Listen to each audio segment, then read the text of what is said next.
So hello everyone, नमस्कार सभी को स्वागत है आप सभी का मेरे यूट्यूब चैनल स्टडी प्रीचर्स पर। आई होप सभी अच्छे से होंगे, तैयारी अच्छे से चल रही होगी सभी की। आज का जो हमारा लेक्चर है वो काफ़ी इम्पोर्टेंट आप कह सकते टॉपिक पे है। ठीक है, जैसे कि आप सभी को पता है अभी चंद्रयान 3 के बारे में ही सब कुछ चल रहा है हर कहीं पे, करंट अफेयर्स में, न्यूज़ में। और स्पेशली जब से रोवर वहाँ पे डिप्लॉयड हुआ है तो उसके बाद कुछ इंपॉर्टेंट चीज़ें जो है वो निकल के आ रही हैं। अब जैसा कि मैंने आपको प्रीवियस लेक्चर में बताया था कि जो रोवर रहेगा, एक सेकेंड,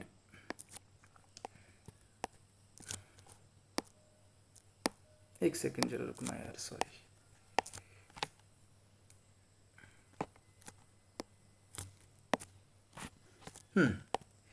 तो जो रोवर रहेगा, मैंने बताया था ऑलरेडी, रोवर जो है वो कितना रहेगा, वो 14 डेज वहाँ पे रहेगा, अर्थ डेज। ठीक है, फिर से मैं रिपीट कर रहा हूँ, अर्थ डेज।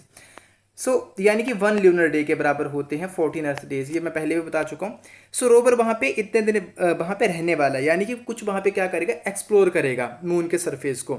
और अगर आपने मेरे प्रीवियस लेक्चर देखे होंगे जिसमें मैंने जब चंद्रयान के 3 के बारे में एक्सप्लेन करा था पूरा, तो उसमें मैंने इसके डिफरेंट पेलोड्स के बारे में इंफॉर्मेशन दी थी। पेलोड्स के बारे में मैंने इन्फॉर्मेशन दी थी कि इसमें क्या क्या इंस्ट्रूमेंट फिट किए गए हैं और वो ऊपर जाके क्या क्या काम करेंगे डिफरेंट डिफरेंट स्टेजेस पे।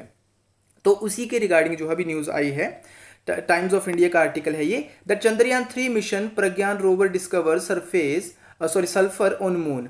यानी कि सल्फर की खोज हुई है मून पे। रोवर ने ये बताया है कि वहाँ पे सल्फर प्रेजेंट है मून के सरफेस पे। तो भाई बहुत ज़्यादा इंपॉर्टेंट, आपको डायरेक्टली एग्जाम में क्वेश्चन जो है वो देखने को मिल सकता है। अब क्यों इंपॉर्टेंट है सल्फर की खोज वहाँ पे, सल्फर का क्या काम है, हम उसको कैसे यूज़ कर सकते हैं सल्फर को जो मून पे प्रेजेंट है, किस तरीके से क्या सब चीज़ें हैं, तो वो मैं आपको इस वीडियो लेक्चर में बताऊंगा। तो प्लीज़ एंड तक देखिएगा, बहुत ही शॉर्ट लेक्चर रहेगा और बहुत ही ज़्यादा इंपॉर्टेंट रहेगा आपके लिए। ठीक है, तो जैसा कि मैंने बताया कि पेलोड्स हैं, तो इसमें एक LIBS करके एक पेलोड था। आगे मैं इसके बारे में डिस्कस करूंगा नेक्स्ट स्लाइड में। ठीक है, तो ये वहाँ पे इसने वहाँ पे क्या करा है, ये क्यों था, ये एलिमेंटल कंपोजिशन के बारे में जानने के लिए था।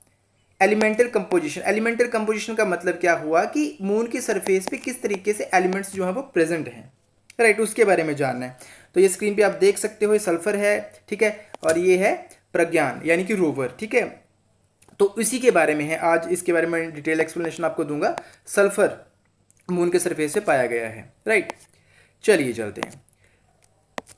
The Pragyan rover of Chandrayaan 3 has confirmed the presence of sulfur on the lunar surface in South Pole region। बिल्कुल सही बात है कि जो साउथ पोल रीजन है वहाँ पे, जो साउथ पोल रीजन है वहाँ पे सल्फर मिला है। और ये बहुत ही ज़्यादा इंपॉर्टेंट है, बहुत ही ज़्यादा इंपॉर्टेंट है।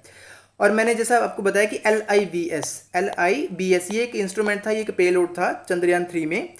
इसका फुल फॉर्म है लेजर इंड्यूस्ड ब्रेकडाउन स्पेक्ट्रोस्कोपी।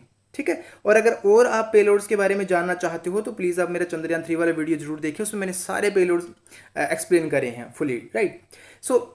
ये क्या करेगा, जैसे कि मैंने बताया कि एलिमेंटल कंपोजिशन के बारे में बताएगा मून सरफेस की, कि एलिमेंट्स किस प्रकार से प्रेजेंट है वहाँ पे, राइट। और ऊपर जाके जो भी इन सीटू मेजरमेंट या एक्सपेरिमेंट्स होंगे, ठीक है, उसको परफॉर्म करने में ये हेल्प करेगा साउथ पोल में, near the south pole, right.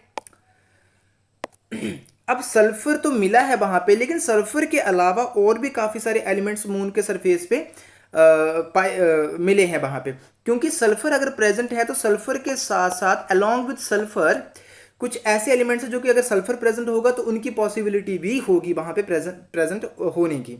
तो जैसे कि एल्यूमिनियम है, आयरन है, कैल्शियम है, क्रोमियम है, टाइटेनियम है, मैग्नीज है, ऑक्सीजन है, राइट, सिलिकॉन है, ये सब चीज़ें आपको वहाँ देखने को मिलेंगी, राइट। तो ये भी इसके अलावा वहाँ पे मिल रही है, तो आपको ये भी ध्यान में रखना है सल्फर के अलावा।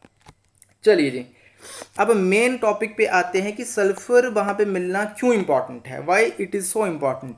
ठीक है, चंद्रयान 3 के रोवर प्रज्ञान ने इसका खोज करी है। अब क्यों सिग्निफिकेंट है, देखो इसका सबसे इंपॉर्टेंट हमें क्या देखने को मिलेगा, एक चीज़ पता चलेगी मून के एवोल्यूशन के बारे में, right, evolution of moon. So this is very very important point, यानी कि मून का एवोल्यूशन किस प्रकार से हुआ है।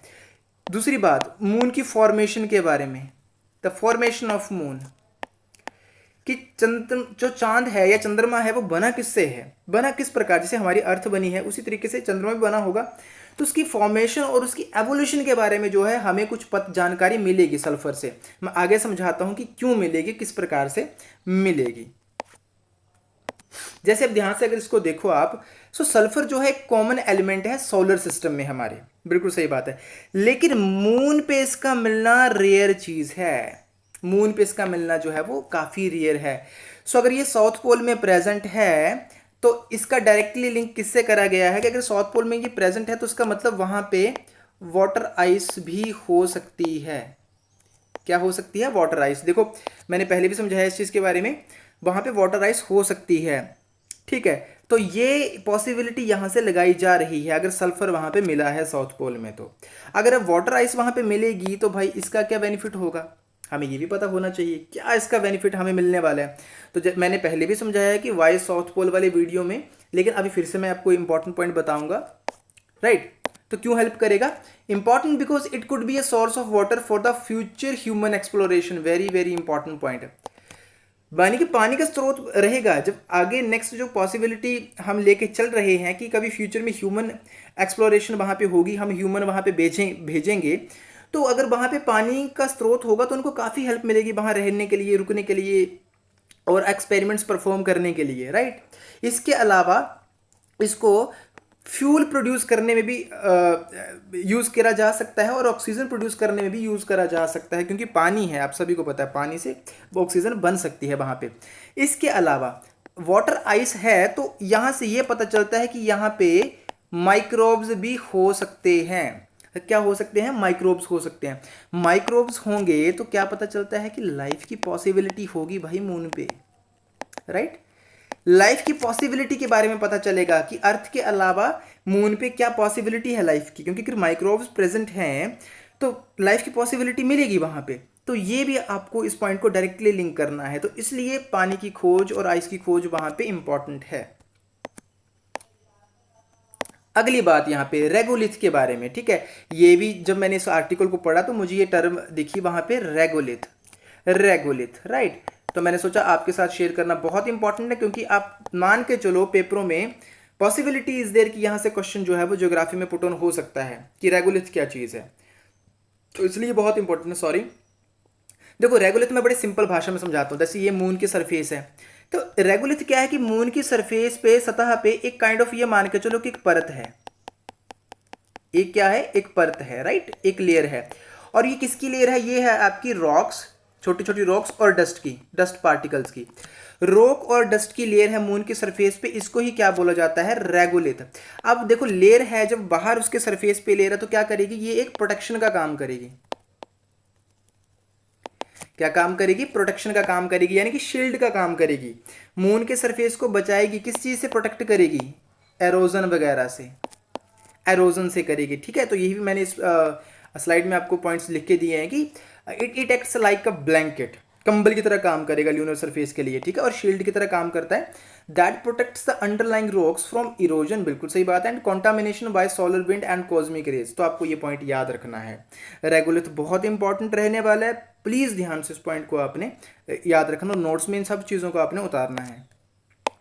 नेक्स्ट जो है फोर्थ पॉइंट हमारा कि क्यों इंपॉर्टेंट है सल्फर का मिलना। So presence of sulphur on moon could also help scientist to understand the moon's volcanic history.